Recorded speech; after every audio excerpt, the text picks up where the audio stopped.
नमस्कार।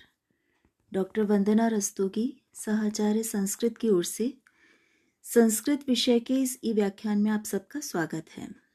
इस व्याख्यान श्रृंखला में हम आदिकवि महर्षि वाल्मीकि कृत आदिकाव्य रामायण के बालकांड के प्रथम सर्ग का अध्ययन कर रहे हैं, जिसे मूल रामायण के नाम से भी जाना जाता है।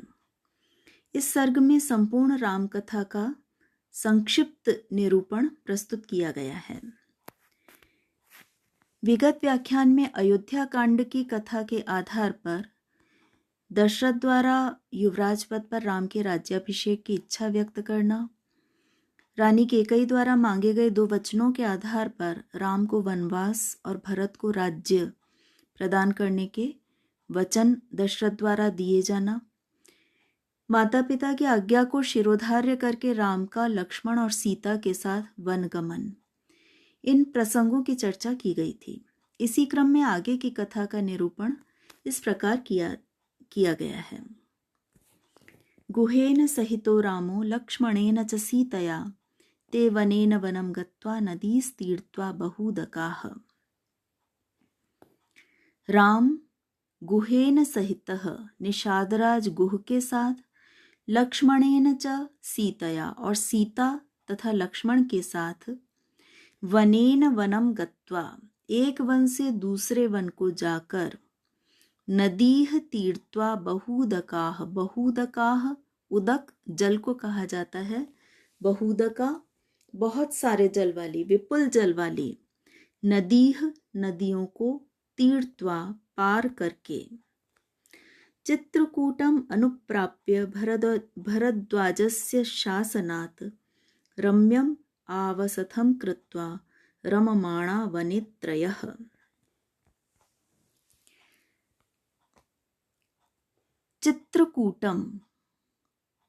चित्रकूट नामक स्थान को अनुप्राप्य प्राप्त करके, चित्रकूट नामक स्थान तक पहुंच करके, भरद्वाज ऋषि के शासनात उनके आदेशानुसार, रम्यम सुंदर, आवसथम निवास स्थान कृत्वा निवास स्थान बना करके, त्रयः ये तीनों राम लक्ष्मण और सीता, वने रममाणा वन में रहने लगे, वहीं पर निवास करने लगे। जब राम वनगमन के लिए निकले तो राम के साथ में लक्ष्मण और सीता तो थे ही, साथ ही उन्हें निषादराज गुह का भी सानिध्य प्राप्त हुआ और वे भी वन में काफी समय तक, बहुत दूर तक उनके साथ ही रहे। वे सभी जने, गुह, राम, लक्ष्मण और सीता, एक वन से दूसरे वन में गमन करते रहे, निरंतर यात्रा करते रहे और इस क्रम में उन्होंने सघन वनों को पार किया, विपुल जल वाली बड़ी बड़ी नदियों को पार किया और फिर वे भरद्वाज ऋषि के आश्रम में पहुंचे। भरद्वाज ऋषि की आज्ञा के अनुसार, उनके आदेशानुसार चित्रकूट नामक स्थान पर पहुंचकर राम ने पर्णकुटी बनाई और वहीं वे निवास करने लगे। वहां निवास करते हुए राम, सीता और लक्ष्मण के विषय में कहा जा रहा है, देव गंधर्व संकाशाह तत्र ते न्यवसन सुखम। देव गंधर्व के समान वे वन में सुखपूर्वक रहने लगे। जिस प्रकार से देव गंधर्व जहाँ अपनी इच्छा अनुसार विचरण कर सकते हैं, निवास कर सकते हैं, उसी प्रकार से वे भी वन में रहते हुए राम, लक्ष्मण और सीता भी सुशोभित होते थे।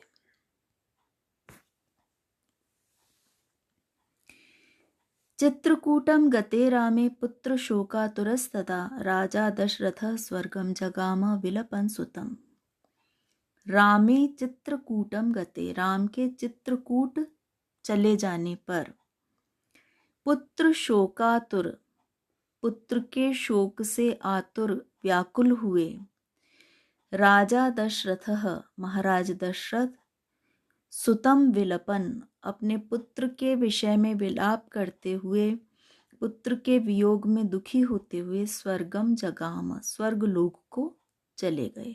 राम जब वनवास के लिए चले गए तो पिता दशरथ अपनी प्रतिज्ञा का पालन करने के लिए उन्होंने राम को वन भेज तो दिया, लेकिन वे अत्यंत कातर हो गए, दुखी हो गए, व्याकुल हो गए पुत्र के शोक में, और इसी दुख में उन्होंने अपनी देह भी त्याग दी, अपने प्राण भी त्याग दिए और स्वर्ग लोक की ओर गमन कर गए। गते तो तस्मिन् भरतो वसिष्ठ प्रमुखैर्द्विजैः नियुज्यमानो राज्याय नैच्छद् राज्यं महाबलः सजगाम वनं वीरो रामपाद प्रसादकः।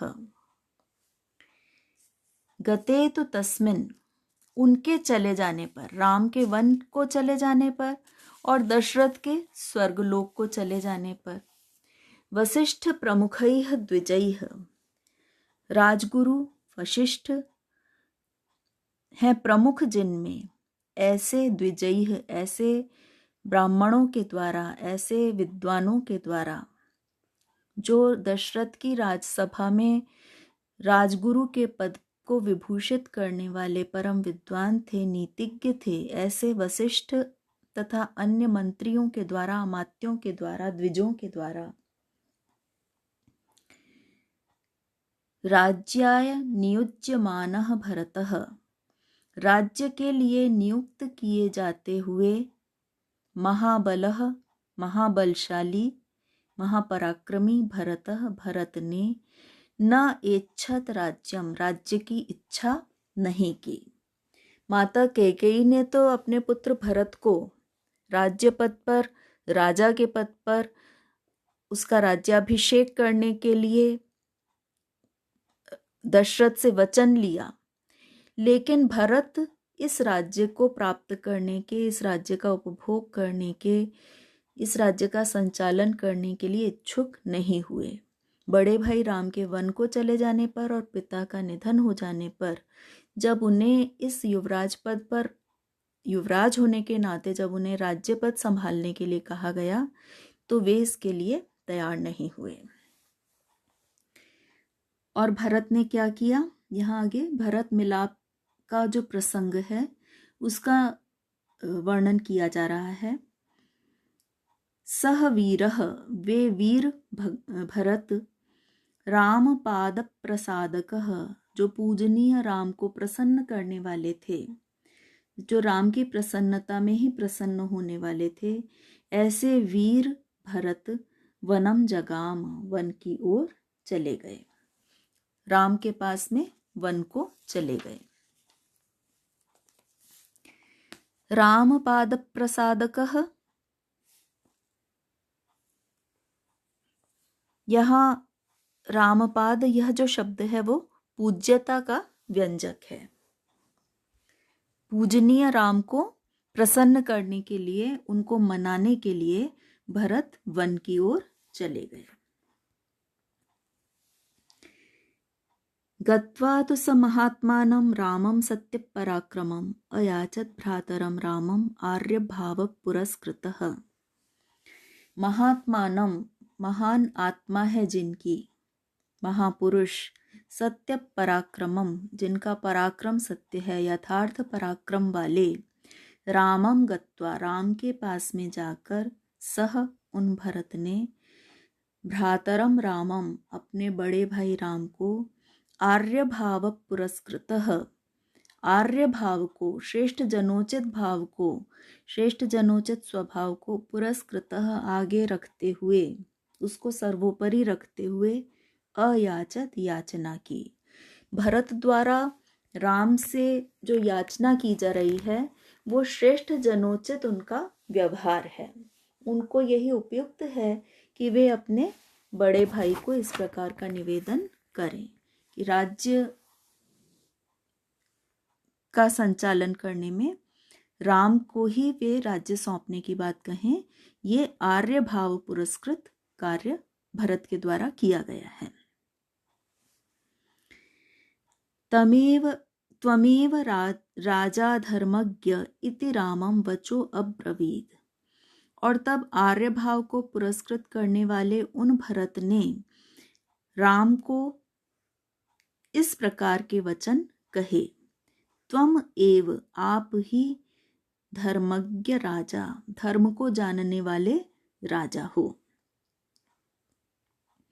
राम धर्मज्ञ हैं, धर्म के ज्ञाता हैं, कर्तव्य के ज्ञाता हैं। इसलिए भरत ने उन्हें ये कहा कि आप ही धर्मानुसार यदि आचरण करना है तो धर्म को जानने वाले आप ही राजा बनने के योग्य हो। क्योंकि धर्म ये कहता है, नीति ये कहती है कि गुणों से युक्त श्रेष्ठ भाई, ज्येष्ठ भाई के विद्यमान रहने पर छोटा भाई राज्य कैसे संभाल सकता है। बड़े भाई को ही राज्य पद पर आसीन होना चाहिए। इसीलिए भरत ने यही कहा कि आप ही धर्मज्ञ हो और आप ही राजा होने के योग्य हो।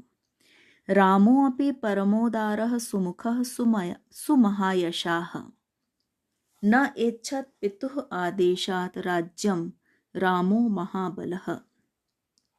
राम भी, भरत ने अपने आर्य स्वभाव का परिचय दिया तो राम भी परमोदारः, अत्यंत उदार हैं, संकुचित मनोवृत्ति नहीं है उनकी। सुमुखः, प्रसन्न वदन है, वनवास में रहते हुए भी ऐसा नहीं कि वे भरत के प्रति क्रोध भाव प्रकट कर रहे हों। सुमुखः, प्रसन्न वदन है, सुमहायशाः, और प्रशस्त यशस्वी हैं, अत्यंत यशस्वी सुंदर मुख वाले और परम उदार हैं राम भी। महाबलः रामः, महान बलशाली राम ने भी पितुः आदेशात, अपने पिता के आदेशानुसार राज्यम, राज्य की इच्छा नहीं की। राम भी अपने पिता द्वारा की गई प्रतिज्ञा का पालन करना चाहते थे, पिता द्वारा माता को दिए गए वचनों का निर्वाह करना चाहते थे। इसलिए उन्होंने भी राज्य प्राप्ति की इच्छा नहीं की। न भरत को राज्य का लोभ है और न ही राम को राज्य का लोभ है।